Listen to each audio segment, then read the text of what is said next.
taala wabarakatuh.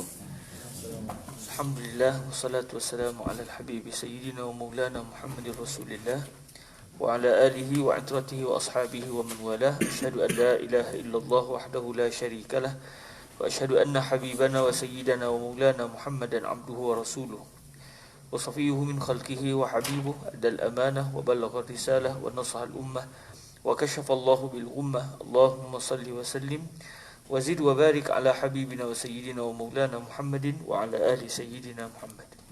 Amma ba'd. Alhamdulillah, kita mengucapkan kesyukuran yang sangat tinggi kepada Allah Azza wa Jal, direzekikan lagi untuk kita berada dalam majlis pembacaan hadis-hadis Rasulullah sallallahu alaihi wasallam di bumi baginda Nabi alaihi salatu wasallam. Moga selawat kita didengari oleh baginda, dan ini merupakan satu kurniaan yang sangat besar. Diizinkan Allah untuk membaca hadis di bumi baginda Nabi SAW. Baik, kita masuk pada hadis yang ke-47. Bismillahirrahmanirrahim. Bisnadina al-muttasil la sayyidina al-imam Ibn Abi Jamrah radhiyallahu ta'ala anhu wa ardahu, nafa'ana Allah bi'ulumihi wa ulumi masyayikhi wa talamizatihi wa qurra'i jam'i nihayatihi wa sa'iri musannafatihi wa syurrahiha, Allahumma amin. Qala rahimahullahu azza wa jalla an Abi Hurairah radhiyallahu anhu anna an-nabiyya sallallahu alaihi wa alihi wa sallam dakhala al-masjid fa dakhala rajulun fa shalla thumma jaa'a fa sallama 'ala an-nabiy sallallahu alaihi wa alihi wa sallam faradda an-nabiy sallallahu alaihi wa alihi wa sallam alaihi salam faqala irji' فصل فإنك لم تصل فصلى ثم جاء فسلم على النبي صلى الله عليه وآله وسلم فقال ارجع فصل فإنك لم تصل ثلاثا فقال والذي بعثك بالحق نبيا ما أحسن غيره فعلمني فقال إذا قمت إلى الصلاة فكبر ثم اقرأ ما تيسر معك من القرآن ثم اركع حتى تطمئن راكعا ثم ارفع حتى تعتدل قائما ثم اسجد حتى تطمئن ساجدا ثم ارفع حتى تطمئن جالسا ثم اسجد حتى تطمئن ساجدا ثم افعل ذلك في صلاتك كلها. Baik, hadis yang ke-47 ini 47 ini menceritakan kisah bagaimana Nabi SAW mengajar seorang lelaki tentang solat yang betul. Kerana lelaki ini sembahyang tetapi dia meninggalkan satu rukun, iaitu at-tuma'ninah. Dalam mazhab kita, mazhab Asy-Syafi'i, at-tuma'ninah ni iaitu berhenti sejenak di antara dua rukun yang dianggap sebagai berhenti. Maknanya sekira-kira kalau dia berhenti sekadar macam subhanallah pun sudah dianggap sebagai at-tuma'ninah, supaya berlaku fasil, berlaku senggang waktu antara satu rukun ke satu rukun. Tapi kalau dia pada rukun, naik, sujud, tak ada langsung senggang sampai orang kata mana satu ni rukun yang keberapa ni, sebab nampak macam beralun begitu, tak langsung dia berhenti sejenak, maka itu tak diamalkan sebagai tuma'ninah. Bila tidak berlaku tuma'ninah, maka sembahyang itu tidak cukup rukun. Bila tak cukup rukun, maka batallah solat sebut. Sembahyang itu dianggap tidak sah. Sembahyang itu tidak sah kerana tidak cukup rukun. Bahkan lebih tepat kita bukan kata sembahyang itu batal, bahkan kita kata sembahyang itu tidak wujud sebab tak ada rukun.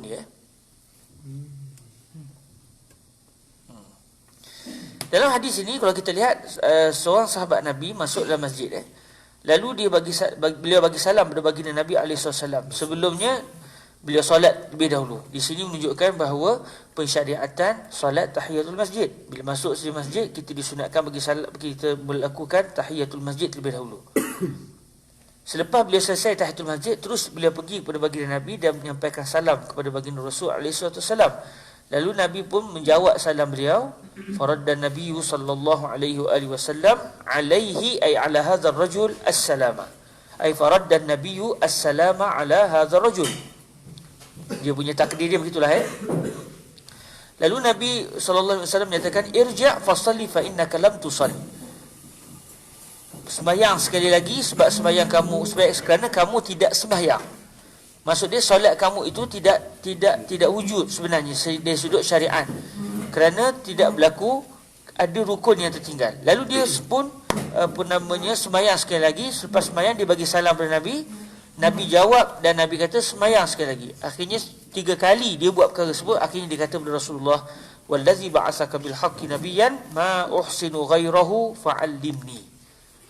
Saya demi Tuhan yang membangkitkan anda dengan kebenaran, menanti anda sebagai Nabi, sesungguhnya saya dah tak mampu nak buat lebih baik daripada semayang anda lihat tadi.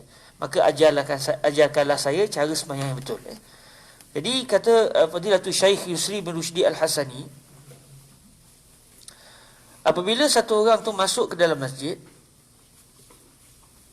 kemudian dia jumpa, dia nampak kawan dia nak semayang dulu ke bagi salam dulu. Contoh dia masuk masjid, tengok kawan dia tengah duduk i'tikaf. Dia pandang kawan dia pandang kita, kan? Dia nak tahiyat ke masjid dulu ke baru bagi salam dulu. Kata Fadilatul Syekh Yusri bin Rushdi, bagilah salam dulu. Tapi tak payahlah duduk. Main bagi salam, betul dia pun semayang 2 rakaat. Jadi dalam hadis ini menunjukkan berkemungkinan sahabat Nabi tadi nampak dari jauh.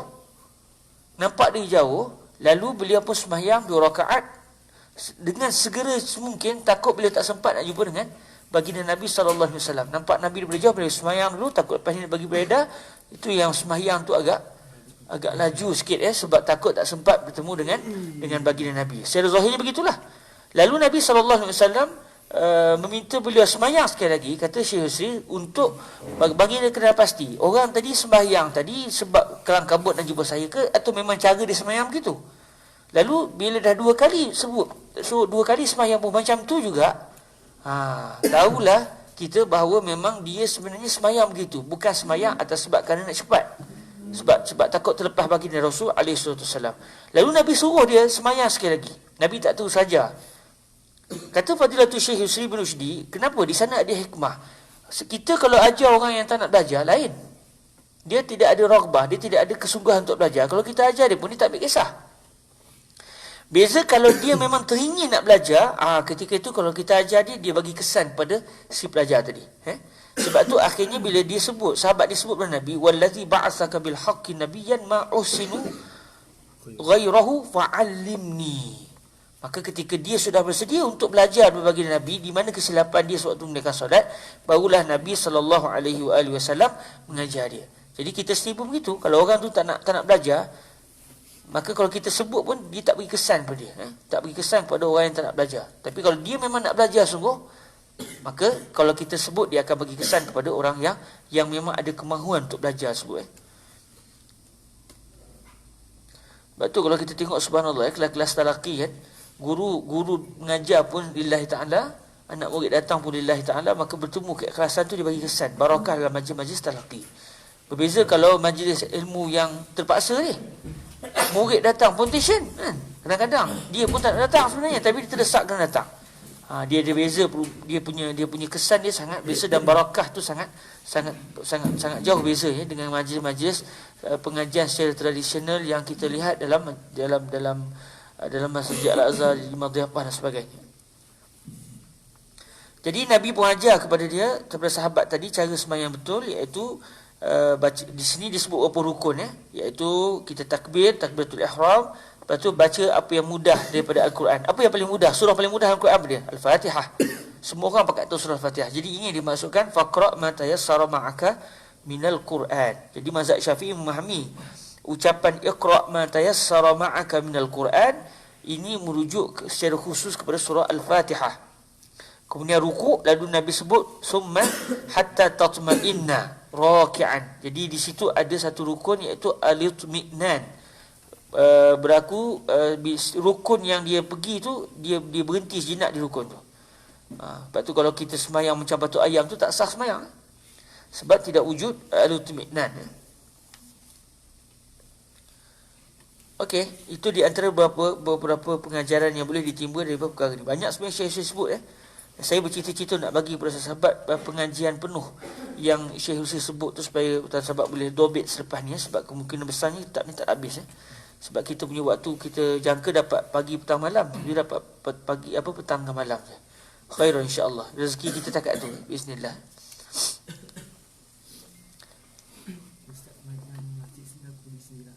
Ikut zahirnya, berkemungkinan Cuma tak disebut di mana masjid tersebut. Dakhalal masjid. Cuma bila sebut al-masjid ni, tak sebutkan masjid sekian-sekian. Biasanya dia akan merujuk kepada Masjid An-Nabawi Asy-Syarif. Sebab Nabi banyak sembahyang di banyak-banyak tempat. Di sana ada Masjid Sayyidina Itban. Tapi masa tu jadi rumah Sayyidina Itban lah.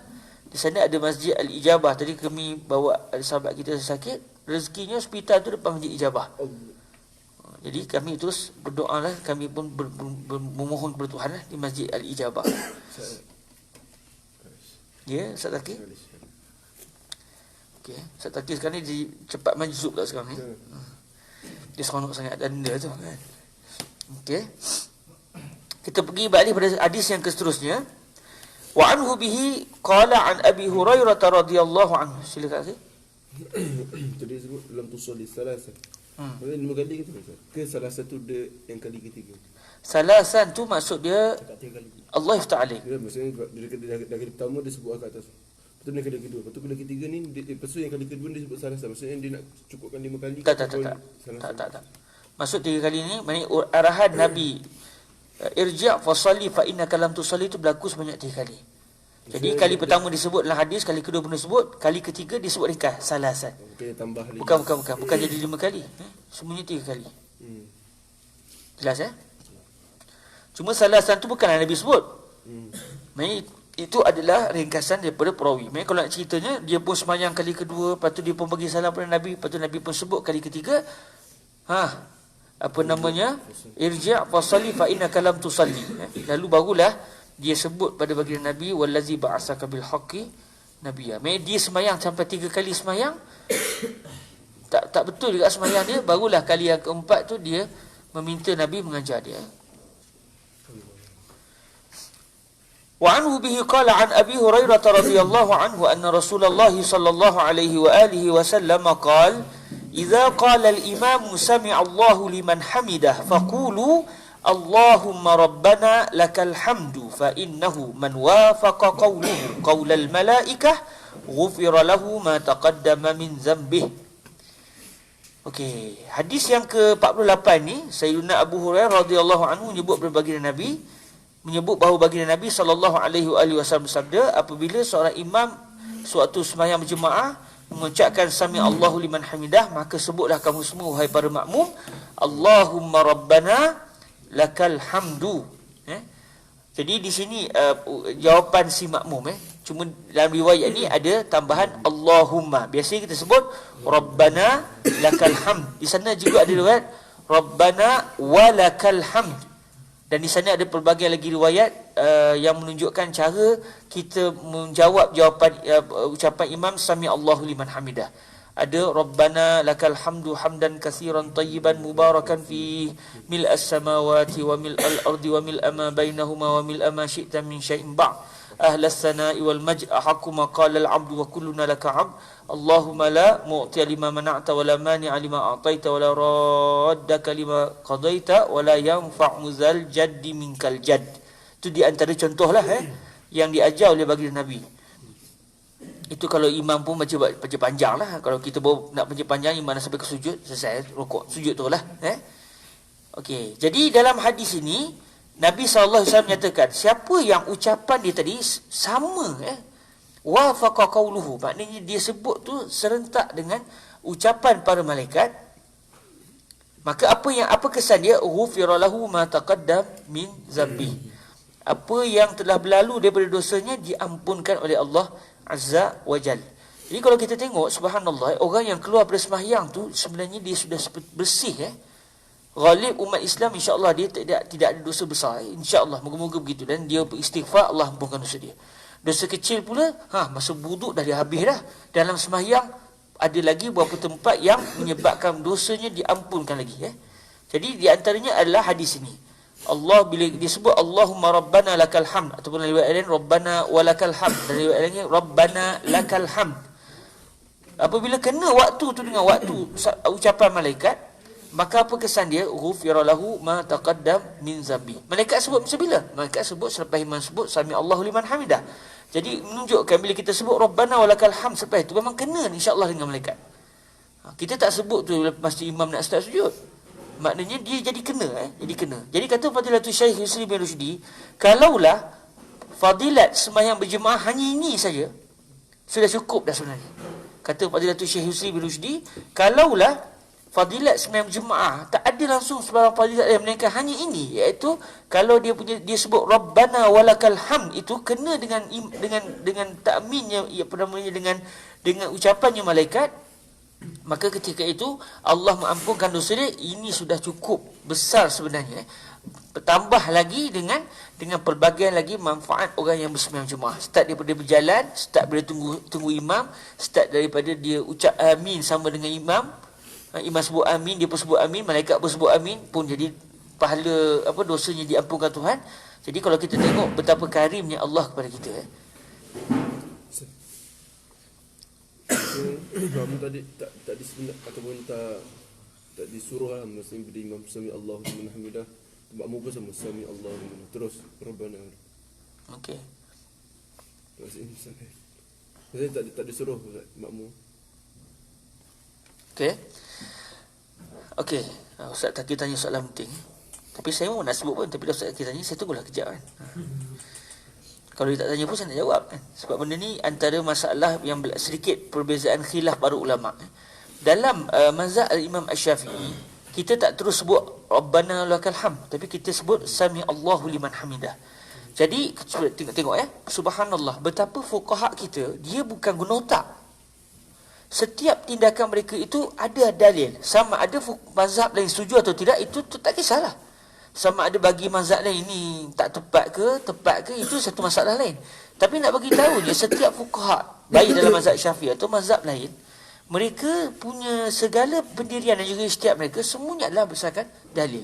Cuma dalam kitab-kitab ringkas tak disebut dalil. Lalu orang ingat fuqaha kita bercakap tak ada dalil. Contoh di sini, kalau orang kata mana mandai mazhab Syafi'i, Nabi sebut apa? Nabi tak sebut pun, faqulu sami Allahu liman hamidah, Rabbana walakal hamd. Bahkan Nabi sebut Rabbana walakal hamd. Dan kalau kita tengok muballighus saut di Masjidil Haram dan juga di Masjid Sayyidina Baginda Nabi SAW pun tak sebut pun. Imam kata sami Allahu liman hamidah, disebut terus apa? Rabbana walakal hamd. Tak sebut pun sami Allahu liman hamidah, Rabbana walakal hamd. Jadi kalau ikut zahir hadis ni tak kena mazhab Syafi'i. Habis kita nak pegang mana? Mazhab Syafi'i ke? Atau apa yang kita baca secara zahir di hadis? Bila kita rujuk mazhab Syafi'i kata apa? Kita sebut sami Allahu liman hamidah dulu. Sebab apa?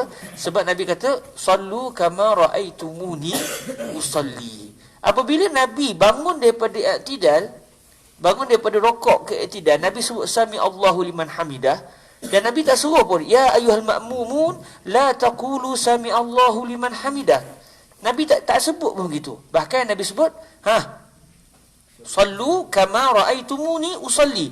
Wa qad ra'a as-sahabah ridwanullahi ta'ala alaihim anna Nabi sallallahu alaihi wasallam lamma rafa'a min ruku'ihi qala sami Allahu liman hamidah. Maka mazhab Imam Syafi'i kata, kalau begitu, bila Nabi sebut sami Allahu liman hamidah, kita pun juga sebut sami Allahu liman hamidah.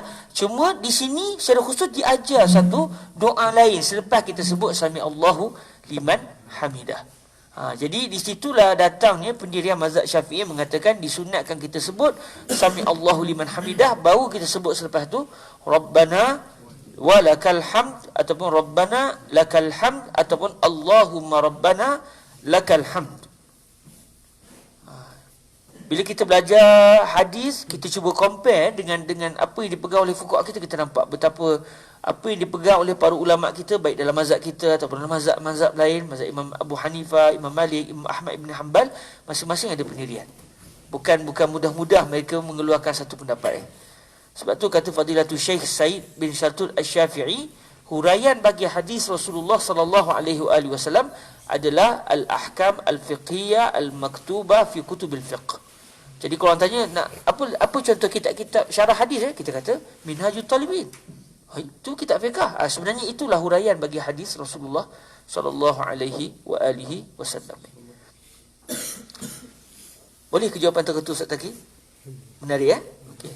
Hadis yang seterusnya, wa anhu bihi qala an Abi Hurairah radhiyallahu anhu anna an-nasa qalu ya Rasulullah hal nara rabbana yawmal qiyamah qala hal tumaruna fil qamari lailatal badri laysa dunahu sahab qalu la ya Rasulullah قال فهل تمارون في الشمس ليس دونها سحاب قالوا لا قال فإنكم ترونه كذلك يحشر الناس يوم القيامة فيقول من كان يعبد شيئا فليتبع فمنهم من يتبع الشمس ومنهم من يتبع القمر ومنهم من يتبع الطواغيت وتبقى هذه الأمة فيها منافقوها فيأتيهم الله عز وجل فيقول أنا ربكم فيقولون هذا مكاننا حتى يأتينا ربنا فإذا جاء ربنا عرفناه فيأتيهم الله عز وجل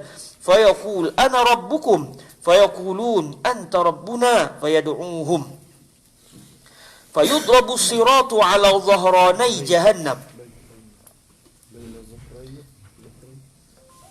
نعم أنا قرأته baik ma'zuratan fayudrabu siratu baina dhahrani jahannama fa akunu awwala man yajuzu min ar-rusuli bi ummatihi wa la yatakallamu ahadun yawma idzin illa ar-rusul wa kalamu ar-rusuli yawma idzin Allahumma sallim sallim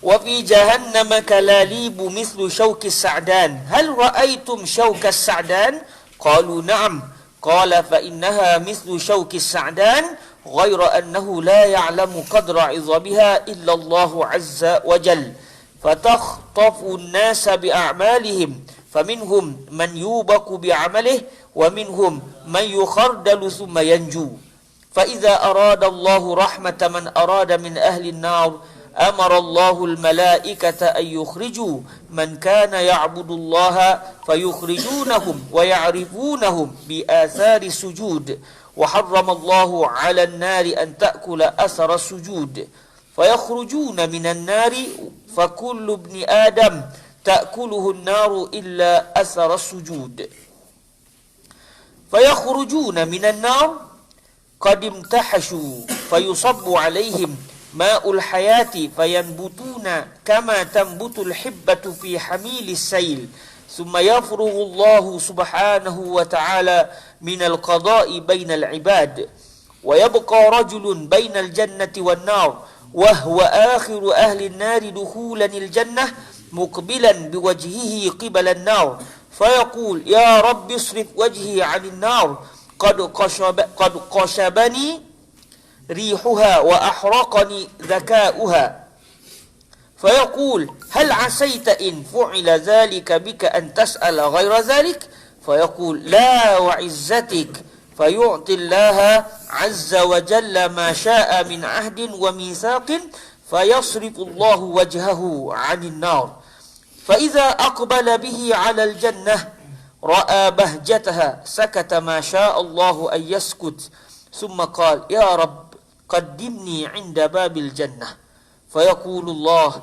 أليس قد أعطيت العهود والمواثيق ألا تسأل غير الذي كنت سألته فيقول يا ربي لا أكون أشقى خلقك فيقول فما عسيت إن أعطيت ذلك بل فما عسيت إن أعطيت ذلك ألا تسأل غيره فيقول لا وعزتك لا أسأل غير ذلك فيعطي ربه ما شاء من عهد وميثاق فيقدمه إلى باب الجنة فإذا بلغ بابها فرأى زهرتها وما فيها من النضرة والسرور فيسكت ما شاء الله أن يسكت فيقول يا رب أدخلني الجنة فيقول الله عز وجل ويحك يا ابن آدم ما أغدرك أليس قد أعطيت العهود والمواثيق ألا تسأل غير الذي أعطيت فيقول يا رب لا تجعلني أشقى خلقك فيضحك الله عز وجل منه ثم يأذن الله له في دخول الجنة فيقول تمنى فيتمنى حتى إذا انقطعت أمنيته قال الله عز وجل زد من كذا وكذا أقبل يذكره ربه حتى إذا انتهت به الأماني قال الله لك ذلك ومثله معه وعن أبي سعيد رضي الله عنه قال inni sami'tuhu yaqul lakadzalik wa 'asharatu amsalih. Hadis ini hadis yang masyhur ya dalam perbahasan kitab hadis, bahkan di sana ada al-hadis al-musalsal bil dhahik, iaitu merujuk kepada hadis ni ya, dengan sedikit perbezaan dari segi matan hadis. Menceritakan bagaimana sahabat Nabi bertanya kepada Rasulullah, adakah kita akan melihat Allah Azza wa Jalla pada hari kiamat atau tidak? Okey. Jadi Nabi tanya pada sahabat, agak-agak kamu semua jadi berebut-rebut nak tengok matahari. Kalau tak ada sebarang mendung, kamu agak-agak berebut-rebut ke nak tengok matahari? Ke masing-masing tengok matahari dengan tenang, senang?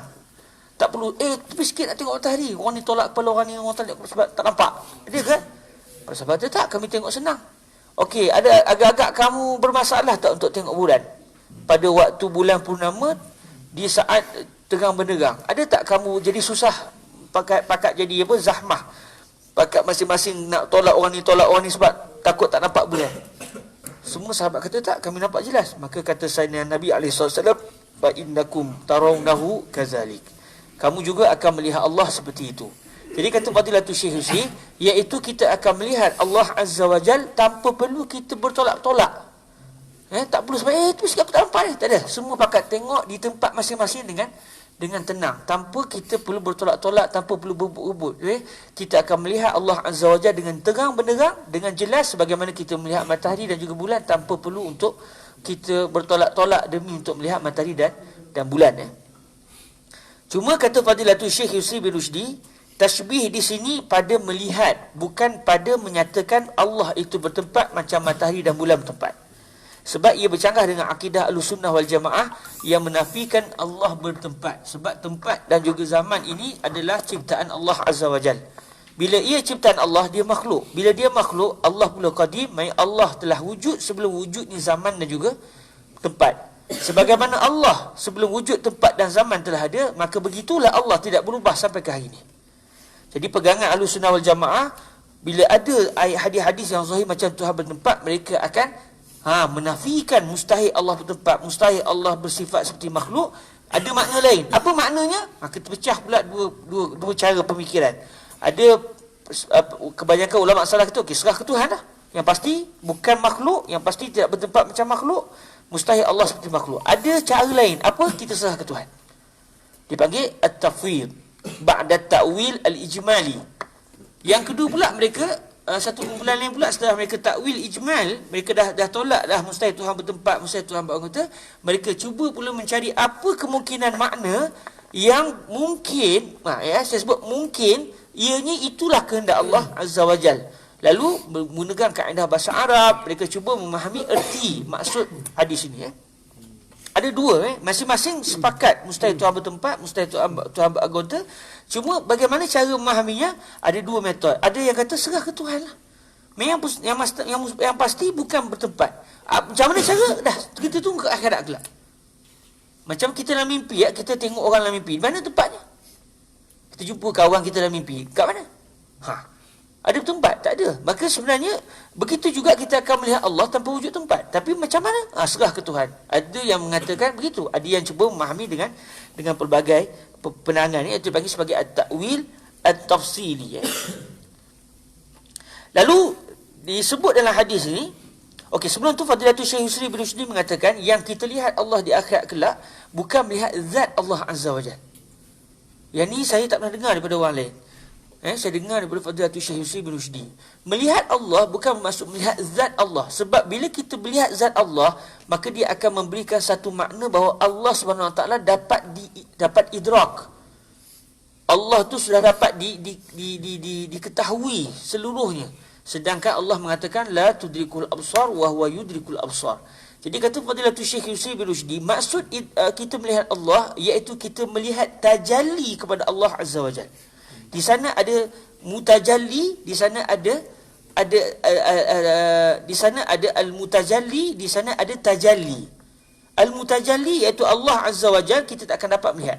Manakala yang dilihat adalah tajalli. Tajalli pula adalah makhluk. Sebab dia berkait dengan apa yang kita akan baca selepas ni.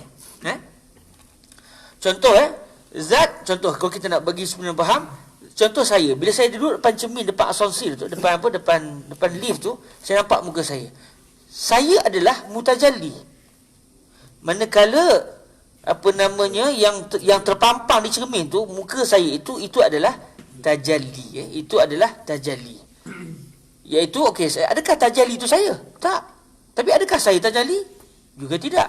Ada kaitan? Ada. Sebab dia merupakan, kita boleh katakan, imbasan kepada zat. Imbasan kepada zat. Orang ambil gambar kita selfie. Akhirnya kita kata, ni saya. Tunjuk dalam handset. Bila pula saya masuk dalam handset? Tak, itu gambar saya. Jadi, kita melihat Allah Azza wa Jalla, iaitu kita melihat tajalli kepada Allah. Bukan melihat zat kepada Allah Azza wa Jalla. Sebab zat ini, dia adalah qahir. Dia mengalahkan, tidak akan dikalahkan. Jadi apabila kita boleh melihat Allah dengan zatnya, kita berjaya mengalahkan qahiriyah Allah Azza wa Jalla.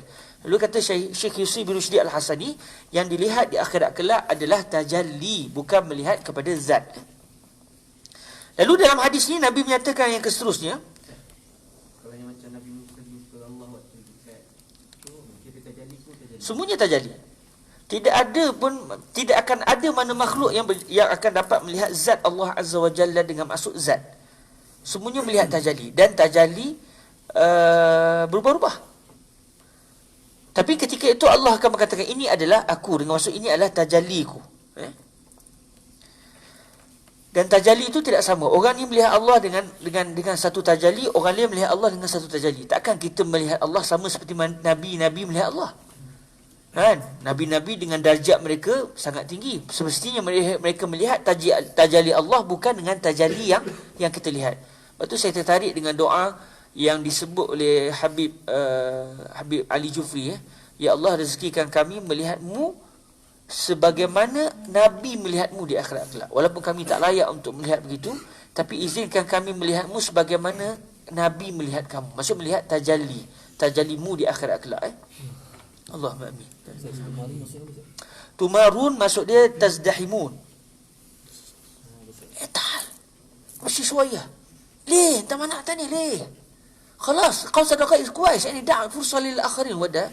Hal tumaruna fi ru'yati? Hal tumaruna fi ru'yati? Fish, kullu wahid yarani. Taib. Bukanlah saya ni contoh lah kan. Yang perjalanan pertama ni Ustaz, ni kira semuanya berlaku selepas hisab semua ketika dalam syurga. Ini adalah, kalau nak kira zahir di sini, Nabi bila ditanya tentang melihat Allah itu berlaku di syurga Allah Azza wa Jalla. Kita akan melihat Allah di syurga. Tapi sebelum tu lagi kita sudah melihat Allah, tapi melihat tajalli. Maksudnya sebelum masuk syurga pun dah melihat Allah, di dalam syurga pun melihat Allah.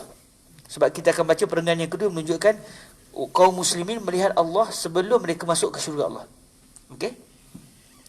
Adapun musyrik, adapun munafik, mereka tidak akan dapat sama sekali melihat tajalli Allah, dan sama sekali tidak akan tak akan sama sekali mendengar kalam Allah Azza wa Jalla. Sebab mendengar kalam Allah itu juga satu nikmat. Contoh satu orang, dia sayang ke satu orang, dia dengar seorang tu pun dia dah seronok lah, pun orang tu tak suka dia. Betul tak? Seronok. Apa? Aku dengar suara dia. Tapi dia kata apa? Dia kata kau perangai hodoh. Tapi tak kisahlah, aku dengar suara dia puas hatilah. Kan? Orang cinta begitu lah. Tapi alhamdulillah saya tak sampai tahap begitu kan. Okey je kan. Okey. Perenggan yang kedua, Nabi SAW menceritakan tentang akhirnya manusia dibangkitkan di mahsyar kelak, dan masing-masing diminta untuk mengikut Tuhan masing-masing. Jadi yang sembah matahari ikut matahari, yang sembah bulan ikut bulan, yang sembah tawaghid. Maksudnya tawaghid ni berhala, semua benda yang disembah selain daripada Allah yang bekas sebagai tawaghid. Yang sembah bahala, yang sembah kumbang, yang sembah sungai ke apa, semuanya akan mengikut Tuhan masing-masing. Lalu masing-masing mengikut, tiba-tiba terjunlah neraka terus.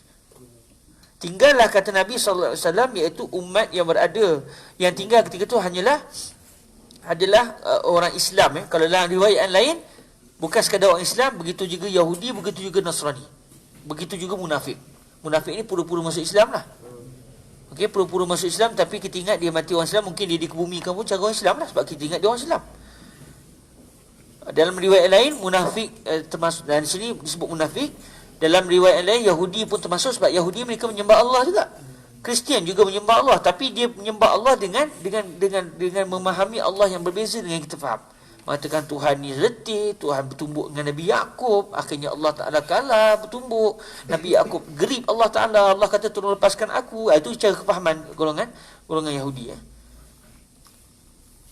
Baik, akhirnya dalam hadis ini disebut akhirnya tinggal adalah umat ini dan juga munafiknya. Lalu Allah SWT pun datang. Tengok di sini adalah nak mengatakan hadis seperti ini perlu difahami berdasarkan akidah Ahlussunnah wal Jamaah. Bila Allah SWT datang, bila Allah disebut Allah pun mendatangi kaum mukminin. Lalu Allah mengatakan, aku adalah Tuhanmu. Apa kata kaum mukmin? Dia kata, tak, kamu bukan Tuhan kami. Kami akan tunggu di sini sampai datang Tuhan kami. Yang dah sembah mentari, dah ikut mentari dah. Kami tak akan ikut siapa-siapa. Sebab di dunia dulu kami tak sembah benda-benda lain. Kami hanya sembah Allah Azza wa Jalla. Selagi Tuhan tak datang, kami akan tunggu. Padahal yang datang tu adalah Allah Azza wa Jalla. Lalu Allah pun datang kali kedua. Lalu kau, inilah Tuhan kami. Tengok Jadi, dia kata Fadilatul Syekh Yusri, yang datang itu bukan zat. Yang datang itu adalah tajalli kepada Allah Azza wa Jalla. Sebab kita takkan sama sekali melihat zat. Lalu, mula-mula Allah datang, maksudnya Allah menciptakan satu makhluk yang dinamakan sebagai tajalli Allah Azza wa Jal. Yang dengan sifat-sifat yang kita tak pernah kenal. Setakat kita belajar akidah, kita tak tahu yang ini bukan. Yang kita tak pernah kenal bahawa Allah SWT memiliki tajalli seperti ini. Yang kita tahu dengan sifat yang kita tahu Ar-Rahman, Ar-Rahim, Al-Malik, Al-Quddus, dengan nama-nama Allah, dan kita tahu Tuhan tak bertempat. Jadi, ini bukan ni. Ini tak macam yang kami kenal Allah Ta'ala dalam ilmu akidah. Jadi, saya tanya kepada Fadilatul Syekh Yusri, sewaktu beliau meriwayatkan hadis ni di Gombak tu, apa hikmah Allah Ta'ala mendatang kali pertama secara tajalli itu dengan tajalli yang kita kaum mukmin tak kenal. Sampai kita mengingkari, ini bukan Tuhan kami. Sedangkan yang datang tu adalah tajalli Allah Azza wa Jalla. Lalu kata Fadilatul Syekh Yusri bin Rushdi, untuk menunjukkan kepada kita bahawa yang kita kenal Allah itu bukan semuanya. Ada lagi sifat-sifat Allah yang kita tak kenal. Yang Allah tidak memberitahu kita. Maknanya yang kita belajar itu bukan sepenuhnya Allah Ta'ala. Sebab kalau kita tahu Allah Ta'ala seluruhnya, maka Allah makhur. Allah sudah berjaya diketahui keseluruhnya. Sudah dikalahkan dengan pengetahuan kita. Sedangkan hanya yang menguasai semua pengetahuan adalah Allah. Bukan Allah pula yang diketahui keseluruhannya. Jadi itu yang disebut oleh Fadilatul Syekh. Sebab saya tanya soalan, apa hikmah Allah Ta'ala datang dengan tajalli yang lemuli yang kita tak tahu. Bila datang dengan tajalli yang kedua, kita kata, ya, inilah yang kita ketahui, iaitu tidak bertempat apa semua tu. Yang datang mula-mula tu kita tak tahu macam mana. Tapi yang datang ni tak bertempat, kena dengan apa yang kita belajar dalam ilmu akidah. Inilah tajalli Allah yang kami kenal. Lalu kita pun kata, anta rabbuna fayadu'uhum. Lalu Allah pun memanggil kita untuk melalui sirat. Jelas Akhir ada soalan apa tadi? Kan tadi yang semua ikut Tuhan. Kalau ahli fatrah macam mana? Kalau ahli fatrah, orang yang tidak yang meninggal dunia sebelum datang kepadanya Rasul, ataupun dia berada pada zaman dia mendapati agama Islam yang datang oleh Rasul tu tak sama dengan apa yang sebenarnya. Dia diburukkan, lalu dia faham agama ni agama tak betul. Dia tak mendapat gambaran yang benar tentang agama. Sebagai ulama kita kata ini juga termasuk al-fatrah. Jadi macam mana keadaan mereka? Dalam hadis tak disebutkan kisah mereka. Tidak disebutkan macam mana suasana mereka, apa yang berlaku kepada mereka sewaktu di padang mahsyar. Cuma disebut nihayah mereka, iaitu wa ma kunna mu'azzibina hatta nab'asa rasula. Maknanya mereka ini tidak langsung diazab oleh Allah Azza wa Jal, sebaliknya mereka ini diselamatkan dan masuk ke syurga dengan sebab rahmat Allah. Sebab mereka tidak kenal Allah Subhanahu wa taala kerana tidak datang nabi kepada mereka. Cuma secara realitinya sewaktu di mahsyar tu apa yang berlaku pada mereka. Wallahu taala a'la wa a'lam. Adakah tajalli pertama tu macam ujian juga ke untuk lihat? Kalau apa yang saya tanya pada Syekh Hussein bukan untuk ujian lah. Terbaik semata-mata Allah nak bagi tahu kepada kita, kamu bukan mengenal aku sepenuhnya. Ada lagi rahsia-rahsia yang berkaitan dengan zat Allah yang tidak ada siapa pun yang tahu.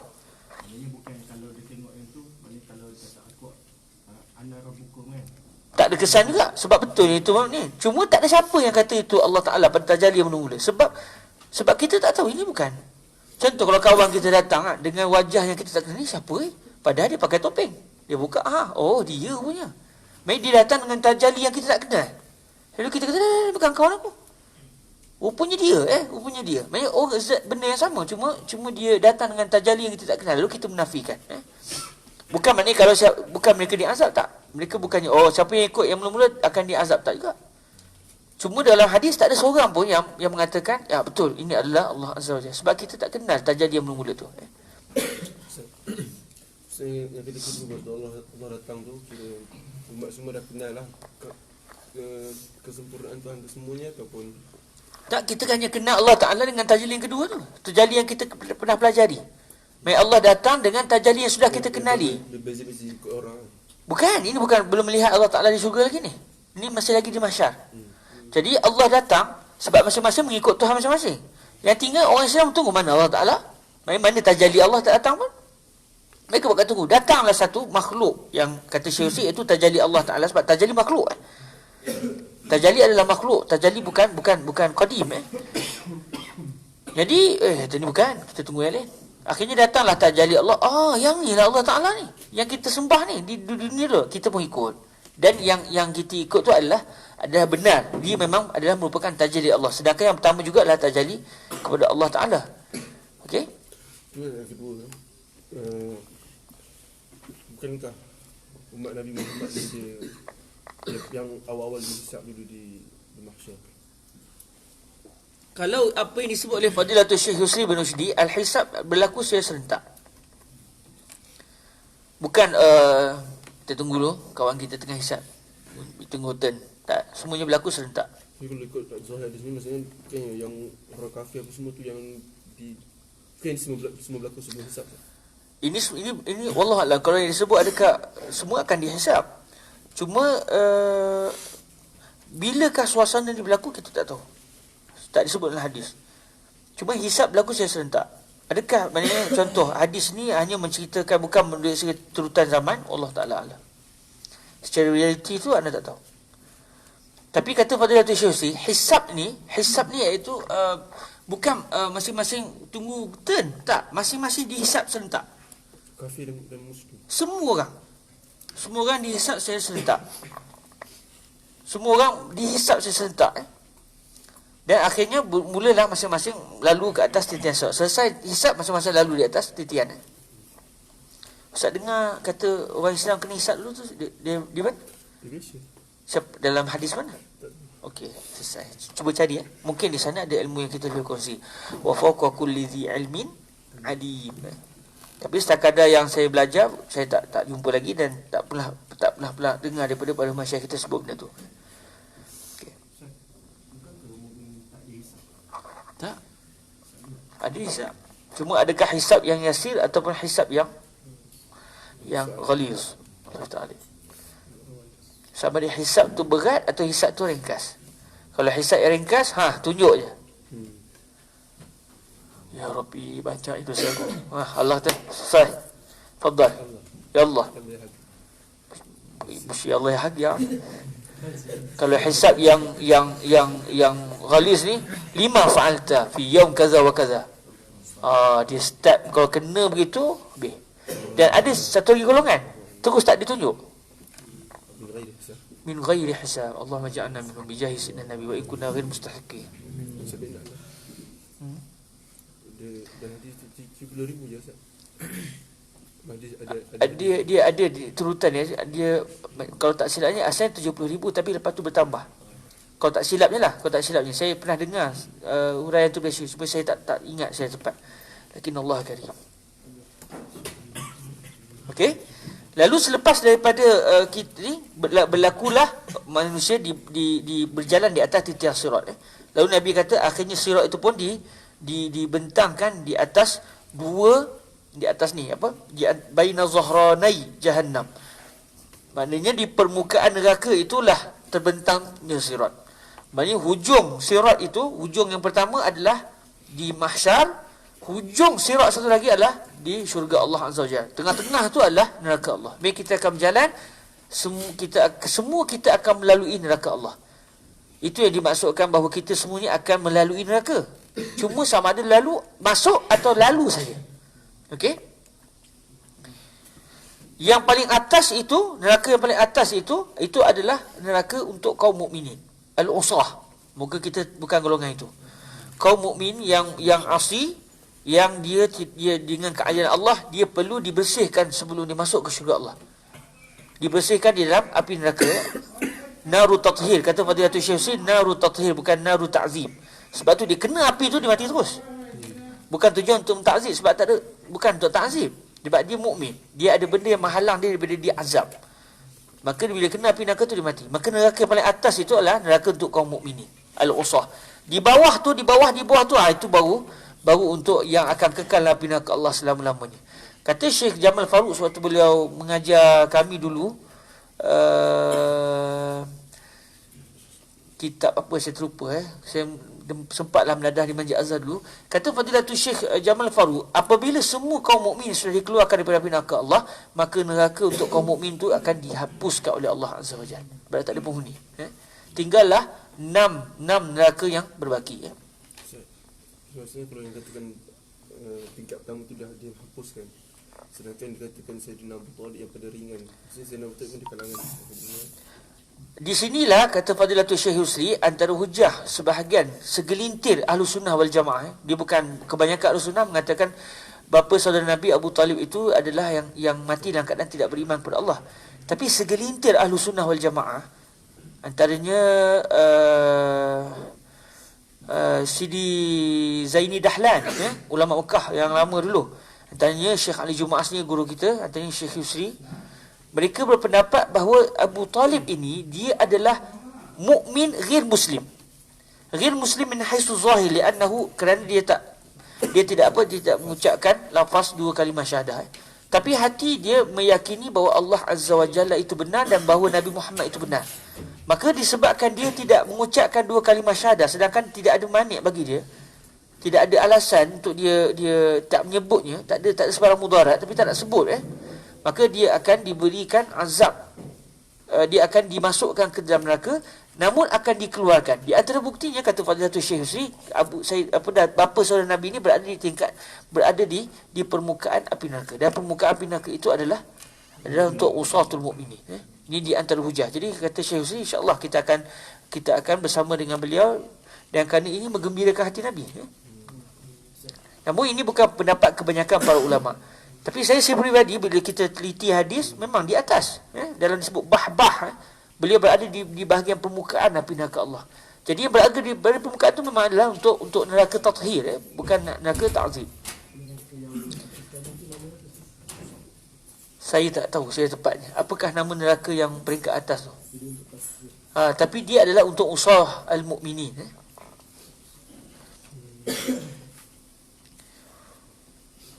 Sampai kalau dalam hadis syafaah, dalam cerita tentang syafaah bagi Rasulullah SAW, yang terakhir sekali keluar dari neraka tathir ni siapa dia? Orang yang tahu dia mukmin hanya Allah saja. Begitu sekali. Tak pernah sembahyang, tak pernah sujud, nabi-nabi pun tak tahu yang ni adalah mukmin. Akhirnya siapa yang keluarkan mereka daripada neraka Allah? Allah sendiri. Kerana Allah yang tahu bahawa hati ini beriman kepada keesaan Allah dan kebenaran baginda Nabi SAW. Dipanggil sebagai utaqa'ur rahman. Mereka yang terakhir sekali keluar daripada api neraka Allah. Yang sebelum tu nabi-nabi, kemudian para malaikat bagi syafaat, ahlul Quran bagi syafaat, aulia bagi syafaat, sebab mereka kenal fulan bin fulan ni siapa, mukmin. Tapi last sekali yang keluar daripada api neraka adalah kumpulan utaqa'ur rahman, yang tidak pernah sujud sama sekali kepada Allah, sampai orang pun tak kenal. Sebab kalau kenal kan keluar kan tu daripada api neraka. Tapi yang kenal hanyalah Allah Azza wa Jalla yang sangat mengetahui apa yang berada pada sudur. Sebab tu tak mustahil di kubur-kubur orang bukan Islam tu ada mukmin sebenarnya. Mungkin mereka terdesak untuk tidak menyatakan lafaz syahadah kerana ditekan oleh keluarga. Sebab tu jangan susah hati sampaikan Islam pada masyarakat. Dia nak beriman tidak, tu serah dia. Sebab tugas kita menyampaikan keindahan kebenaran Islam. Mana tahu di hati kecil dia meyakini. Cuma mungkin dia ada sebab mengapa tak sebut, mungkin ditekan oleh keluarga, maka dia maafur. Atau dia malas nak sebut, tapi hati dia yakin kebenaran Islam, insya-Allah dia juga akan menjadi orang yang bersama kita di akhirat kelak.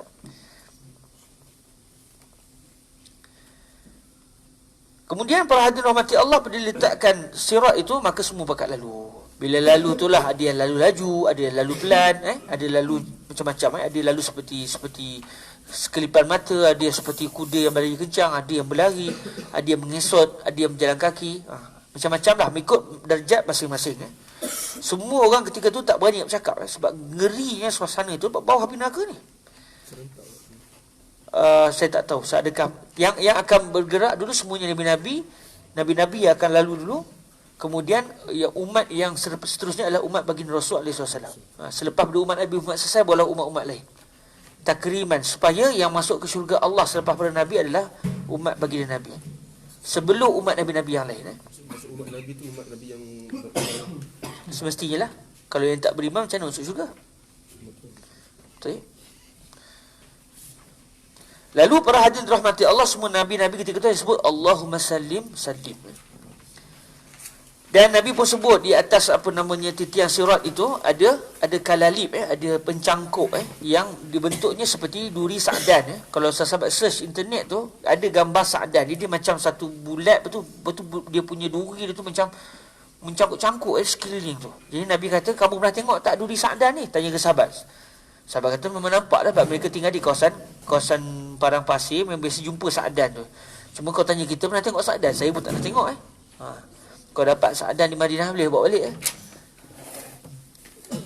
Kalau search internet ada dia bentuk duri sa'dan tu. Lalu Nabi kata sebenarnya begitulah bentuk pencangkuk tu. Ni berderai yang Nabi sebut, cuma yang tahu besar dia hanya Allah Ta'ala je lah. Ngerinya hanya Allah saja yang tahu di akhirat kelak. Lalu dia akan mencangkuk. Siapa yang ditakdirkan Allah untuk dirembat dalam api neraka, dia akan mencangkuk orang tu. Mencangkuk. Jadi bila masuk dalam api neraka, ada yang kekal selama-lamanya, ada yang masuk dalam neraka tathir. Kemudian dia akan keluar juga di akhirnya. Allahumma sallim sallim. Allahumma adkhilnal jannah bila hisab wala sabiqati azab. Saya ada kawasan bila dah jatuh tu dia akan naik balik tu. Tak balik sirat. Tu bila jatuh memang dah jatuh selesai, dia dah mati. Kemudian datanglah waktu syafaat, masing-masing dikeluarkan, dicampakkan dalam sungai Al-Hayah tu, lalu mereka dihidupkan semula. Kalau kena hisap sekali lagi, ta'zib lagi kedua. Kena hisap, dia kena sirat balik. Dia akan naik di sirat. Dia semuanya akan lalu sirat. Bila jatuh, dia kena mula di mana? Di awal. Tu saya tak tahu lah. Mustaq dakwah ke start di mana, saya tak tahu. Tunggulah ke akhirat nanti kita tengok je. Sebab benda-benda ni berkaitan dengan benda gaib. Kita hanya boleh sebut berdasarkan apa yang sampai kepada kita daripada hadis. Lalu akhirnya apabila Allah Ta'ala menginginkan dikeluarkan penduduk neraka, maksud dia orang yang beriman yang berada di neraka tathir. Lalu Allah memerintahkan para malaikat untuk keluar. Kalau kita baca dalam hadis yang lain, di sinilah kita nampak betapa Nabi, himmah Nabi ataupun humum Nabi itu betul-betul nak selamatkan umat baginda. Sampai kita akan jumpa hadis Nabi sujud di bawah arasy banyak kali. Banyak kali Nabi sujud bawah arasy memuji Allah sampai Allah kata, angkat kepalamu wahai Muhammad, apa yang kamu inginkan? Mintalah apa saja, semuanya kamu akan diberikan. Lalu Nabi kata ummati. Itu yang Nabi minta sangat. Dia kata Fadilatul Syekh Yusuf bin Rushdi, orang yang mula-mula masuk syurga Allah tu Nabi. Tapi dalam masa yang sama Nabi juga ditemui di tempat-tempat lain. Jadi kata Fadilatul Syekh, maknanya apa? Selepas Nabi dah masuk ke syurga Allah, Nabi tak tunggu di syurga, Nabi keluar balik cari umat. Yang masuklah. Yang masuk. Tapi Nabi begitu sibuknya Nabi untuk menyelamatkan umat baginda. Okey, kita teruskan supaya tidak majzub dalam hadis dia. Kita di Madinah ni. Okey, terus. Dia bab ni tak boleh lagi kan? Majzub tak lepas. Akhirnya para hadirin rahmati Allah SWT, semua yang berada di neraka tathir itu imtahsyu, yang kekal hanyalah tempat sujud. Tapi dengan riwayat yang lain, ada juga yang tidak dikenali langsung sebab habis semuanya. Iaitu utaqaur rahman tu tak dapat dikenali sebab kalau bahagian muka tu tak dibakar, tahulah yang ni mukmin. Jadi Nabi Muhammad akan cari yang mana muka dia tak ni, kesan-kesan sujud dia, kesan sujud dia tak dimakan api, ni kaum mukmin, keluarkan. Sebab semua dah habis arang dah. Mukmin yang usah ni semua dah arang dah. Dah jadi arang lah neraka Allah. Dikeluarkan. Cuma kalau ikut di sini melainkan kesan sujud. Kalau kita baca dalam hadis yang lain, ada juga yang terus tak dikenali terus. Sebab apa? Mereka tidak sujud pada Allah sekali pun. Inilah akhirnya yang dikeluarkan terakhir sekali, iaitu Untaqa Ar-Rahman. Peringkat awal mereka masuk neraka, kaum mukmin kata haula jahannamiyun. Penduduk jahannam yang dulu. geng-geng neraka Jahannam ni. Lalu Allah Ta'ala kata, tak, mereka ini namanya Utaqa'ur Rahman. Mereka ada pakai gelang, di gelang tu disebut Utaqa'ur Rahman. Sebagai orang kata gelang, bukanlah gelang macam rantai nampak lekeh, sebab tidak ada di dalam syurga Allah orang yang dihina Tuhan. Maksudnya mereka rasa bangga, kami telah diselamatkan oleh Allah Azza wa Jalla. Dia dinamakan sebagai orang yang dibebaskan sendiri oleh Ar-Rahman. Maksudnya kalau itu yang mereka sebut, jadi neraka pelatas nama neraka Jahannam. Kalau dalam sebagian kitab disebut gitu. Hasyiah Sibai disebut. Tak silap dalam Hasyiah Sibai disebut macam tu. Kalau yang Ustaz tanya tu juga, saya terfikirkan tu sebab masa saya belajar tu begitu. Cuma saya tak dapat nak pastikan, takut tak tepat. Tapi dalam disebut mereka ni dipanggil Al-Jahannamiyun. Sebab kadang-kadang dalam Quran disebut Jahannam tapi merujuk kepada neraka orang kafir. Jadi takut kalimah Jahannam ni mungkin juga dia boleh digunakan untuk merujuk kepada neraka tu sendiri. Lalu akhirnya mereka dikeluarkan, bila mereka diberikan syafaat dikeluarkan, dan mereka pun dicelupkan dengan di dalam Ma'ul Hayah, Ma'ul Hayah, air kehidupan. Maksudnya dengan sebab kena je air tu, pakat tumbuh balik macam tumbuhan yang tumbuh apabila hujan kena kepada mereka, bila air kena kepada mereka. Tahasyu ni habis tak legam. Habis dah apa dah kering, semua dah kena bakar tu jadi apa panggil? Rentung. Rentung tak jumpa kalimah tu. Hebatlah ihtaraku hatta badat izamuhum, tinggal tulang je. Daging-daging semua dah habis tinggal tulang. Dan dalam hadis ni Nabi menceritakan tentang lelaki terakhir yang keluar daripada api neraka Allah. Maksudnya dia kaum mukmin, yang orang Islam yang terakhir sekali keluar.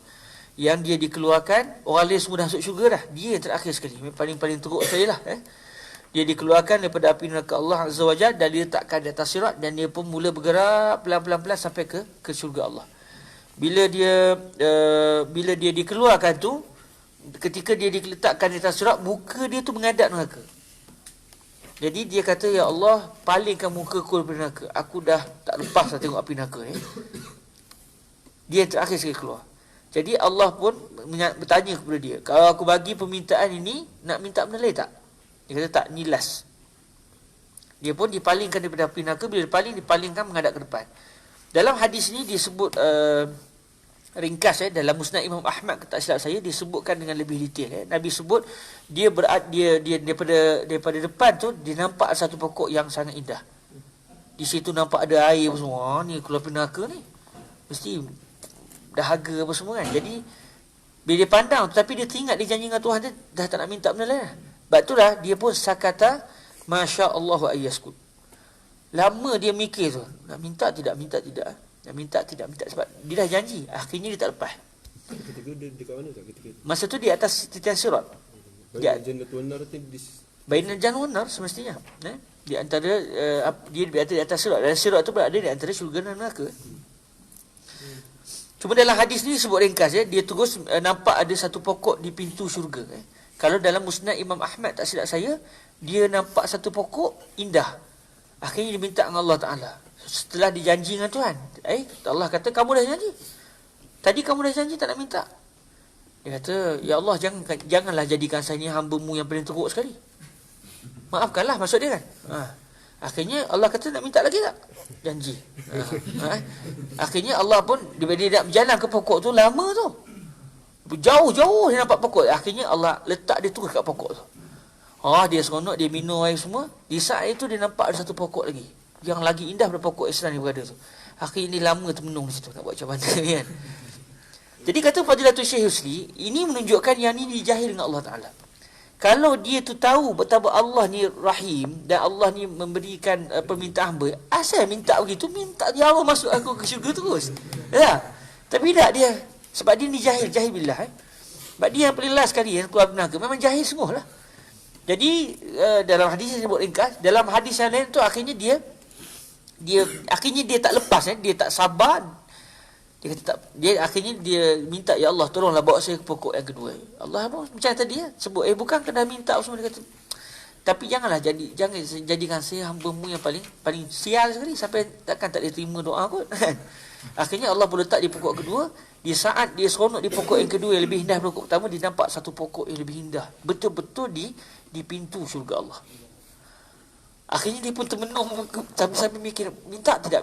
Akhirnya tak lepas juga Dia pun minta, tapi tak masuk syurga lagi kan. Dia dekat pokok tu. Dia dah dekat kat pokok tu, bunyi pokok tu memang tepi syurga. Dia dah dengar ada bunyi orang ketawa dalam syurga. Lepas tak lepas.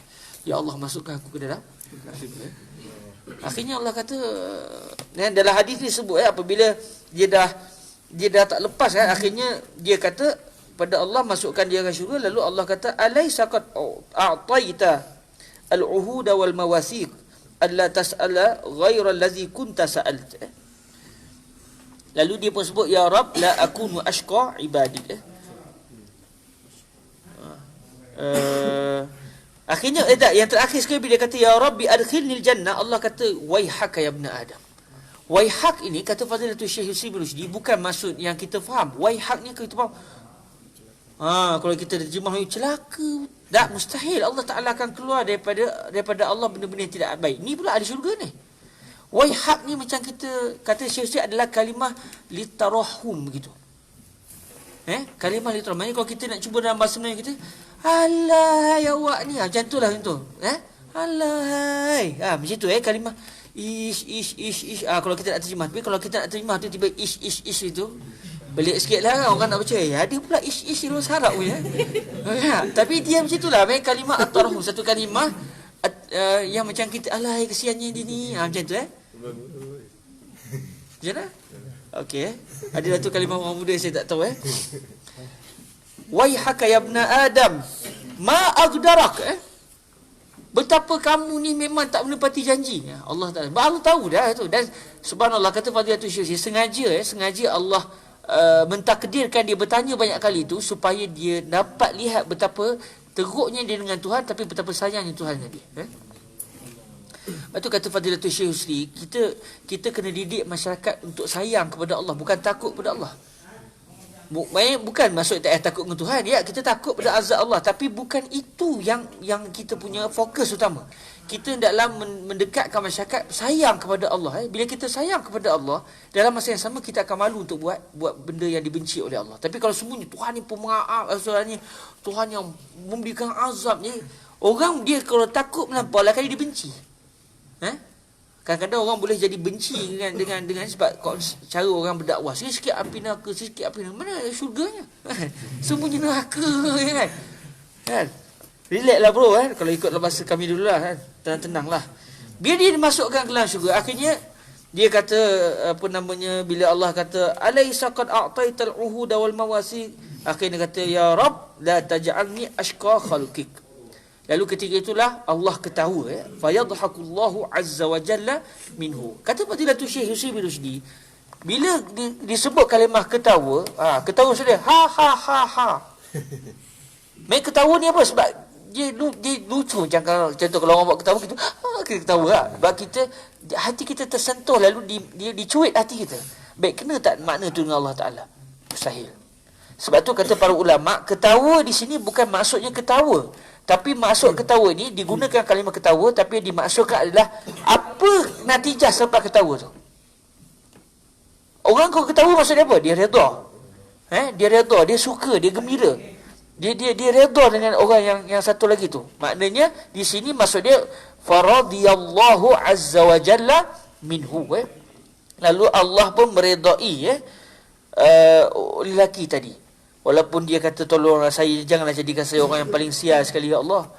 Lalu Allah pun meredai dia. Maksud dia Allah memang redha sungguh kepada dia. Walaupun dia buat macam tu dengan Allah Ta'ala, tapi Allah redha kepada dia. Cuma Nabi kata waktu baca hadis ni, Nabi ketawa lah. Nabi ketawa. Dan hadis ni adalah al-musassal bid-dhahik. Semua ketawa sampai nampak gigi. Masa Syekh Nuruddin cerita pada kami pun ketawa lah. Punyalah dia ketawa. Bukan ketawa bulat-bulat tapi kalau nak riwayatkan hadis ni ketawa je lah kan.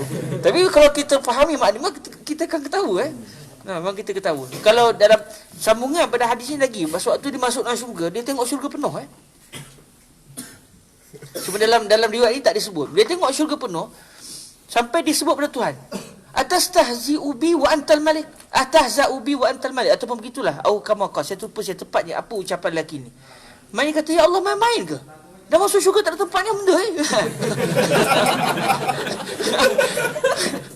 Sampai begitu sekali Lalu Allah Ta'ala kata okay.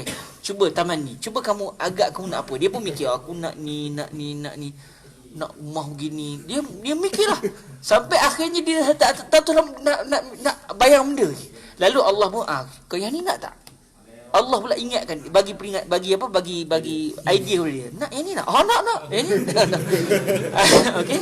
Last sekali Allah Subhanahu Wa Taala bersebut pada dia, laka zalik wa misluhu ma'hu. Apa yang kamu nak tadi semua kamu akan dapat, aku bagi, dan satu kali ganda pun yang kamu nak. Kamu dapat yang tu dan sekali ganda. Jadi Sayyidina Abu Sa'id dalam riwayat, suatu Sayyidina Abu Hurairah riwayat ni dia dengar Sayyidina Abu Sa'id Al-Khudri, sahabat Nabi. Bila sampai pada riwayat yang last ni, laka zalik wa misluhu ma'ah, lalu Sayyidina Abu Sa'id bersuara ketika itu kepada Sayyidina Abu Hurairah. Kata beliau, yang saya dengar pada Nabi bukan begitu. Yang saya dengar pada Nabi, laka zalik wa ashratu amsalihi. Bukan satu kali ganda, 10 kali ganda. Lalu kata para ulama, di sini maknanya berlaku ziyadatus siqah. Ziyadatus siqah hujjah dalam ilmu hadis. Bila dua-dua siqah. Sayyidina Abu Hurairah dengar begitu pada Nabi, seorang lagi dengar lain pula, tapi dua-dua siqah. Jadi tambahan yang ada pada perawi yang seorang lagi yang siqah diterima. Kenapa? Tidak mustahil Nabi menceritakan apa yang pada asal berhak dia dapat. Allah bagi pada asalnya 1-2 kali ganda, tapi dengan karam Allah lepas tu, kamu dapat 2 kali ganda. Wah, dia kata okey, 10 kali ganda. Tidak mustahil kan berlaku ziyadah selepas tu, kerana ia menunjukkan karamullah azza wa jalla. Kan dia kira kalau surga pun dia dah termaktub di hadis Muhammad.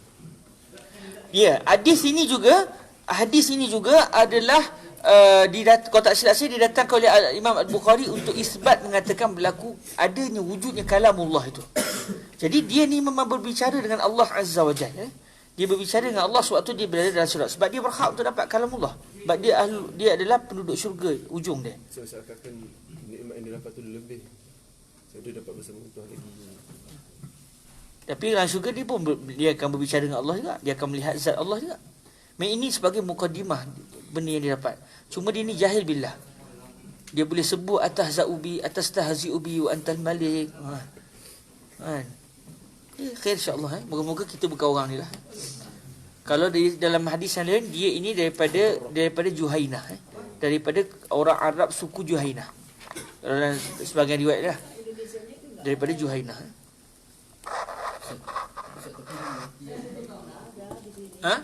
Dia di antara yang dia sebab dia mati dalam api neraka lah. Dia ni kira-kira dia lah Untaqur Rahman terakhir. Dia Untaqur Rahman. Maksudnya selepas dia masuk ke syurga Allah, dah tak ada dah orang yang akan ke syurga Allah dah. Ketika itulah akan disembelih kematian. Khulud la maut. Selepas disembelih kematian itu yang disembelih di tengah-tengah sirat itu, di antara sirat, semua pakat tengok. Dan semua tahu ketika itu Allah bagi pengetahuan bahawa kambing yang disembelih itu bukan kambing, itu adalah kematian. Bila kematian sudah disembelih, matilah mati. Bila matilah mati, kekal abadi. Maka ketika itu gembiralah ahli syurga sebab mereka kekal. Mereka yakin dah yang mereka tak akan mati dalam syurga. Tapi saya hilanglah, habislah orang kafir, habis aku. Mereka tak adalah peluang untuk mati dalam api neraka. Khulud la mautafi. Kalau orang yang macam Untaqur minan, dia dekat Padang Mahsyar dia nampak terjadi Allah. Saya tak tahu. Tak pasti. Adakah Untaqur Rahman termasuk? Tidak mustahil. Tidak mustahil. Kalau dia nampak, kira dia tahu lah. Dia tu sebagai daripada orang yang diberi nikmat. Ya, kira-kiranya. Tapi sebab masa tu ada semua orang tak pasti dia akan lepas atau tidak. Sebab gerunnya suasana itu masing-masing jadi takut. Sampai Nabi-Nabi pun salim-salim. Nabi-Nabi pun sebut salim-salim. Walaupun Sayyidina Jibril pun sewaktu di mahsyar menggeletar, sebagai riwayat, menggeletar Sayyidina Jibril. Sebab tidak pernah Allah murka pada hari itu lebih pada hari itu. Tak ada hari yang Allah murka seperti hari itu. Sebab hari itu hari Allah akan murka semua kepada yang tidak beriman kepada Allah. Sampai yang Nabi-Nabi pun dah tak mampu nak merasakan mereka akan selamat pada hari itu. Sayyidina Jibril pun menggeletar. Okey, hadis yang seterusnya an Abi wa anhu bihi qala an Abi Bakr as-Siddiq radhiyallahu anhu annahu qala li Rasulillah sallallahu alaihi wa alihi wasallam allimni du'aan ad'u bihi fi salati. Sayyidina Abu Bakr as-Siddiq radhiyallahu anhu sebut pada Nabi, ajarkan kepada saya Rasulullah satu doa yang saya akan doa sewaktu saya sedang solat. Jadi kata para ulama, doa ini iaitu doa selepas tahiyat, selepas tasyahud akhir, sebelum bagi salam.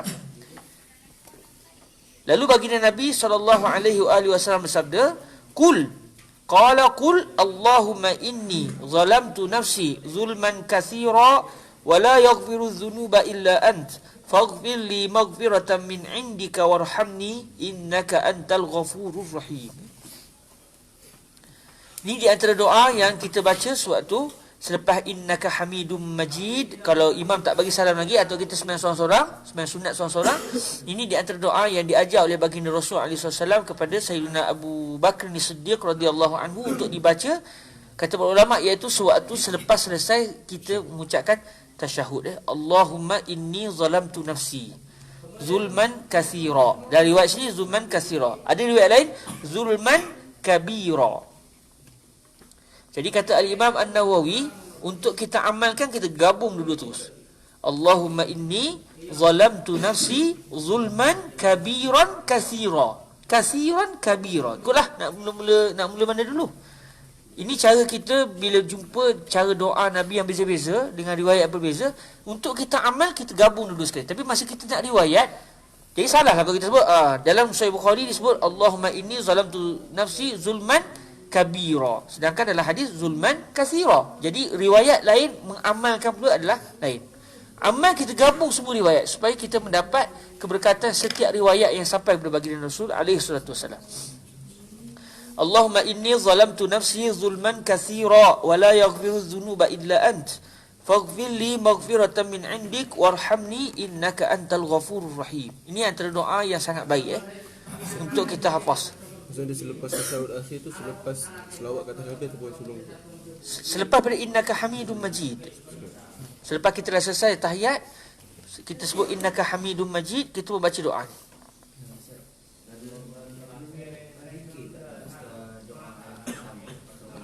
Macam mana Ustaz? Kena niat zikir atau tidak? Ini memang termasuk zikir dah. Dia tak perlu niat zikir dah, memang dia zikir. Sebab semua ucapan dalam sembahyang yang berbentuk ayat Quran ataupun selawat pada Rasulullah ataupun doa atau kita berbicara dengan Nabi dalam solat, itu semuanya termasuk di dalam perkara yang tidak membatalkan sembahyang. Sebab kita buat assalamu alayka dalam sembahyang, kita berbicara dengan Nabi. Ataupun dengan imam, contoh laqad ja'akum rasulun min anfusikum, kita pun sebut sallallahu alaihi wa alihi wasallam. Okey, dia tidak membatalkan sembahyang. Jadi tak perlu ni zikir tak? Sebab kita bukan berbicara dengan orang lain. Okey, tak perlu niat zikir. Tak ada masalah. Okey. Berdoa dalam bahasa Arab yang lain tak ada masalah. Kalau kita bertalafuz dengan bahasa kita tu yang muskil sikit. Saya pernah dengar macam tak ada masalah. Tapi pernah juga dengan masalah. Cakap macam Melayu Jadi elaklah. Sebab takut batas sembahyang.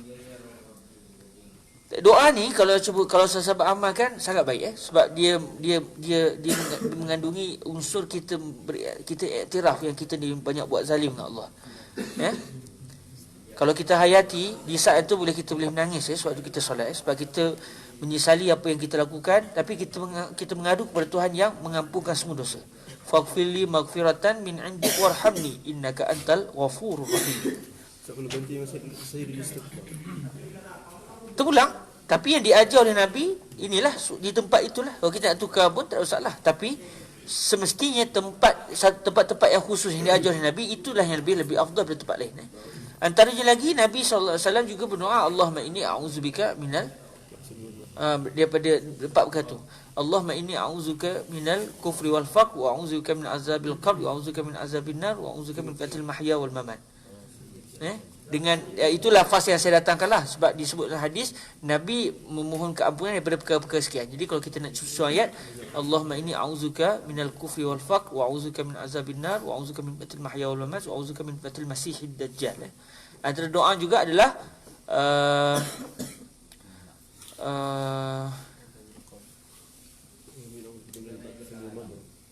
untuk antaranya juga ada satu doa lagi disebutlah hasyiah dalam syarah mahali. Sebab tak semayang tak keluar doa saya. Nantilah masa semayang nanti saya sebut. Tak keluar Yang ujung dia la ilaha illa ant. La sekali la ilaha illa ant. Allahumma innaka Hamidum Majid. Allahumma ighfir li ma qaddamtu wa ma akhartu wa ma asrartu wa ma a'lantu wa ma asraftu wa ma anta a'lamu bihi antal muqaddim wa antal muakhir la ilaha illa anta.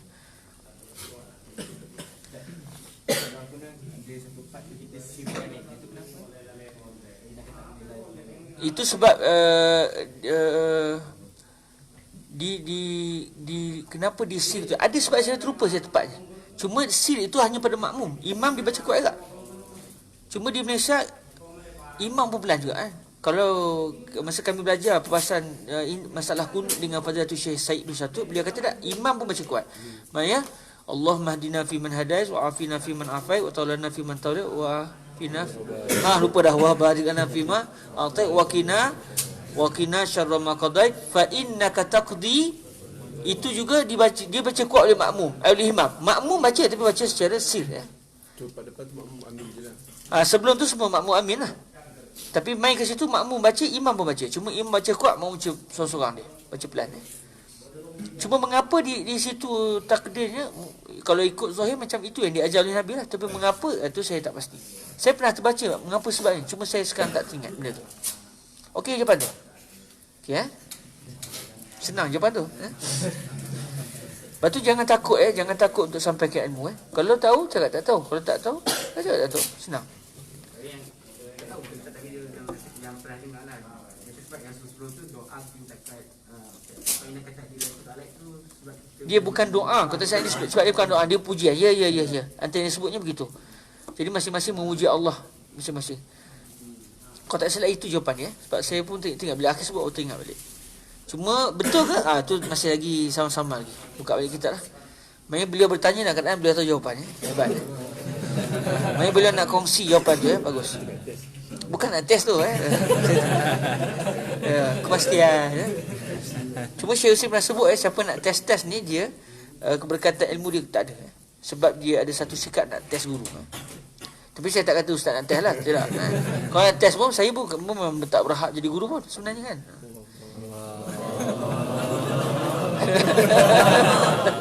Okey. Hadis yang seterusnya, saya rasa ni hadis terakhir kot sebelum kita masuk maghrib. Sudah dekat maghrib lah. Tinggal lagi berapa minit? 8 minit maghrib. Okey.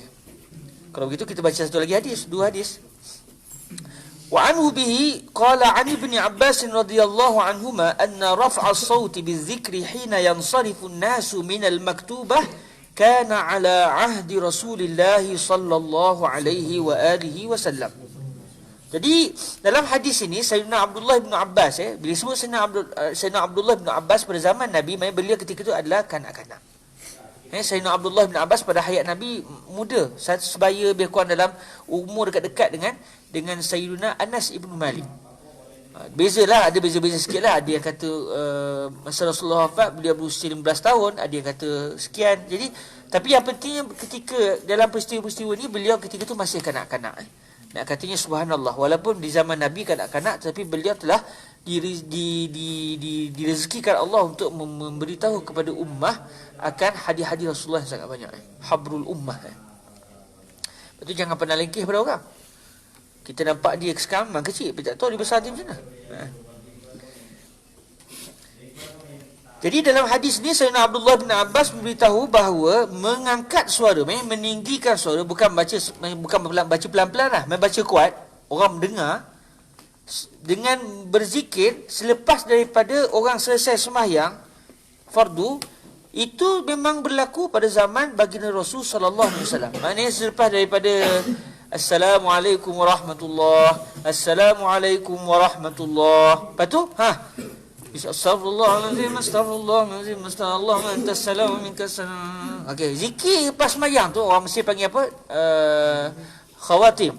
Khatimah, apa istilah khatimatus solah, istilah orang Mesir, khatimatus solah. Maksudnya zikir selepas sembahyang itu memang warid pada zaman baginda Rasul alaihi salatu wassalam. Jadi sebenarnya kalau orang kata benda ni tak betul lah, bid'ah, tak kena, sebab memang riwayat Sayyidina Abdullah bin Abbas jelas-jelas menunjukkan zikir lepas sembahyang itu memang warid. Dia bukan baca pelan-pelan, baca kuat, baca kuat. Banyak orang tu dah sembahyang habis dah, sebab orang dah start berzikir dah. Cuma subhanallah, dalam mazhab Syafi'i yang sunat baca pelan-pelan. Jadi bila kita buka dalam mazhab Imam Asy-Syafi'i radhiyallahu taala anhu, Imam Asy-Syafi'i dan juga fuqaha kita mengatakan disunatkan berzikir tu secara pelan. Maknanya yang dibuat oleh masyarakat kita di Malaysia itu tidak kena dengan mazhab Sayyidina Imam Asy-Syafi'i. Maknanya apa yang dibuat di Mesir, kalau kita perasan pas sembahyang pakat-pakat berzikir seorang-seorang, itulah yang kena dengan pendirian mazhab Sayyidina Imam Asy-Syafi'i radhiyallahu taala anhu wa ardahu. Cumanya kata dalam mazhab kita disebut bila masa hadis ini, maksud hadis ni macam mana pula? Ini Sayyidina Abdullah bin Abbas ni riwayatkan. Jadi kata fuqaha kita, ini adalah peringkat awal Nabi mengajar para sahabat apakah dia zikir yang disebut selepas sembahyang. Atas sabili ta'lim. Jadi okey, pakat-pakat tak ingat lagi, okey Nabi pun sebut. Sehingga dah semua pakat ingat, okey masing-masing zikir masing-masing. Okey, masyarakat kita pula macam mana pula? Dari sudut cara zikir mazhab kita, masyarakat kita di Malaysia, kalau orang kata ini ke pendirian mazhab Syafi'i, kita kata tak, ini bukan pendirian mazhab Sayyidina Imam Asy-Syafi'i. Habis macam mana pula? Salah ke masyarakat kita buat? Fadilatul Syekh Yusri sewaktu beliau datang ke Malaysia, beliau kata saya gemar cara orang Malaysia berzikir ramai-ramai ni. Sebab di sana berlaku ta'lim. Dan ta'lim ini bukan sekadar untuk yang dah tahu, kanak-kanak tu. Akhirnya saya tak langsung berlaku ta'lim tu mustamir. Kanak-kanak dengar dia akan sabit, dia besar dia baca, kanak-kanak zaman dia pula. Jadi akhirnya berlaku ta'lim yang berterusan. Jadi kata Fadilatul Syekh Yusri, apa yang dibuat oleh masyarakat kita adalah sangat baik dari segi dari sudut ta'limil ummah al-azkar ba'da salah. Jadi maknanya walaupun dalam mazhab Syafi'i begini, tapi dari sudut yang lain apa yang dibuat oleh masyarakat kita juga kena dan tak mustahil. Itulah sebenarnya apa yang difahami oleh ulama-ulama Jawi yang mengajar kita berzikir. Walaupun dari segi mazhab kita asalnya tak kena dengan cara mazhab kita. Tidaklah berdosa, tapi yang afdal ni masing-masing. Jadi kalau kita sama-sama kita yang sama-sama asatizah, okeylah, tak apalah, kita buka zikir masing-masing. Tapi dengan masyarakat, elok juga kita berzikir kuat macam yang diamalkan oleh masyarakat kita, kerana di sana ada unsur ta'lim berterusan kepada masyarakat. Begitu juga guru saya dan mungkin guru sebahagian sahabat, Syekh Usamah Badi Sa'idah Al-Filastini. Bila tengok masyarakat kita berzikir lepas main, kata baguslah, dia kata dia seronok, dia seronok kerana berlaku ta'lim masyarakat. Okey, hadis yang saya kira terakhir untuk sesi petang ni, sebelum kita salat bersama-sama dengan baginda Nabi alaihi salatu wasallam di masjid baginda Nabi. Hadis yang ke-52, wa anhu bihi qala an Abdullah bin Umar radhiyallahu taala anhu yaqul sami'tu Rasulullah sallallahu alaihi wa alihi wasallam yaqul kullukum ra'in wa kullukum mas'ulun 'an ra'iyatihi al-imamu ra'in wa mas'ulun 'an ra'iyatihi wal rajulu ra'in fi ahlihi wa mas'ulun 'an ra'iyatihi wal mar'atu ra'iyatun fi baiti zawjiha wa mas'ulatun 'an ra'iyatiha wal khadimu ra'in fi mali sayyidihi wa mas'ulun 'an ra'iyatihi qal wa hasibtu an qad qal wal rajulu ra'in fi mali abihi wa mas'ulun 'an ra'iyatihi wa kullukum ra'in wa mas'ulun 'an ra'iyatihi. Hadis yang juga masyhur di kalangan kita hadis kullukum ra'in wa kullukum mas'ulun 'an ra'iyatihi. Jadi dalam hadis ni Nabi SAW sebut secara umum dan juga berlaku tafsil. Nabi sebut juga secara khusus supaya kita nampak gambaran dengan lebih jelas. Tapi secara umumnya Nabi sebut wa kullukum ra'in wa mas'ulun 'an ra'iyatihi. Jadi kita mau tak mau takkan terlepas daripada tanggungjawab. Last sekali tanggungjawab kat tadi kita sendiri. Sebab kita juga diamanahkan Tuhan untuk jaga jasad kita, untuk jaga tubuh badan kita, dengan menjadikan tubuh badan kita ni mengikut arahan Allah Azza wa Jalla. Jadi sini sebut pemerintah dia bertanggungjawab terhadap rakyat dia. Orang lelaki bertanggungjawab terhadap ahli keluarga dia. Orang perempuan bertanggungjawab kepada suami dia, harta suami dia. Dia jaga rumah dia, rumah suami, tak berlaku khianat pada suami. Begitu juga khadam. Kalau zaman dulu ada khadam kan, zaman sekarang ni kalau kita pembantu rumah, dia juga bertanggungjawab. Dia tidak mencuri, dia tidak buat naya kepada tuan dia. Dan cuma hadis ni sebut wa hasibtu an qad qal. Jadi kata beliau, kata perawi hadis, saya merasakan yang Nabi ada sebut juga. War rajulu ra'in fi mali abih. Cuma yang ni beliau tak pasti. Ya ni seakan-akan ini saya dengar daripada beliau, daripada baginda Rasul alaihi wasallam. Okey. Dan Nabi menutup ucapan baginda dengan wa kullukum ra'in wa mas'ulun 'an ra'iyatihi. Okey, maghrib dah masuk. Jadi kita berhenti setakat ni dahulu insya-Allah. Dan hadis yang kita pelajari ni menunjukkan betapa kita takkan lepas bertanggungjawab. Di mana Allah letakkan kita dipertanggungjawabkan dengan tanggungjawab kita tersebut. Khair insya-Allah. Okey, kita tangguhkan majlis kita. Maghrib dah masuk, kita semua nak ke Al-Haram Al-Madani. Kita tangguhkan majlis kita pada petang ini dengan kita selawat ke atas junjungan mulia Nabi sallallahu alaihi wa alihi wasallam. Allahumma salli afdala salatin ala as'adi makhluqatika sayyidina وعلى آله وصحبه وسلم عدد معلوماتك ومداد كلماتك كلما ذكرك الذاكرون وغفل عن ذكره الغافلون. اللهم صل أفضل صلاة على أسعد مخلوقاتك سيدنا محمد وعلى آله وصحبه وسلم عدد معلوماتك ومداد كلماتك كلما ذكرك الذاكرون وغفل عن ذكره الغافلون. اللهم صل أفضل صلاة على أسعد مخلوقاتك سيدنا محمد وعلى آله وصحبه وسلم عدد معلوماتك ومداد كلماتك كلما ذكرك الذاكرون وغفل عن ذكره الغافلون. اللهم صل وسلم وزد وبارك على الحبيب النبي وعلى آله وصلى الله على سيدنا محمد وعلى آله وصحبه وبارك وسلم والحمد لله رب العالمين. السلام عليكم ورحمة الله وبركاته.